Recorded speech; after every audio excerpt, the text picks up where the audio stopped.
شب برات میں کیا کرنا چاہیے آپ تیرا ہے. شب برات میں تھوڑا سا جاگ لو, آدھا گھنٹہ بھی کافی ہے, اور روز کے مقابلے میں آدھا گھنٹہ تلاوت کر لو, چند رکعت پڑھ لو نفلیں, اور کچھ تلاوت کر لو, کچھ اللہ کر لو, کچھ توبہ قلہ کر لو, استغفار کر لو, کچھ اپنے مردوں کو بخش. قبرستان جانا پوری زندگی میں ایک دفعہ ثابت ہے حضور صلی اللہ تعالی وسلم سے, لیکن اس زمانے میں قبرستان میں خواتین بے پردہ جاتی ہیں, چراغاں ہوتے ہیں, روشنیاں ہوتی ہیں, لہذا نظر کے حرام فعل کا اندیشہ ہے.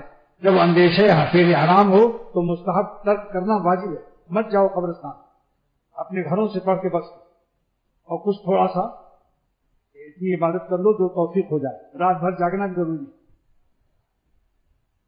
اور یہ بھی مستحب ہے, کوئی واجب نہیں. اور دوسرے دن روزہ رکھنا, 15 کی رات کو تھوڑا سا یہ عبادت کرنا, امت کے لیے دعا مانگنا, اپنے مردوں کے لیے دعا مانگنا, مغفرت کے لیے ثواب پہنچانا, اور دوسرے دن روزہ رکھنا مستحب ہے.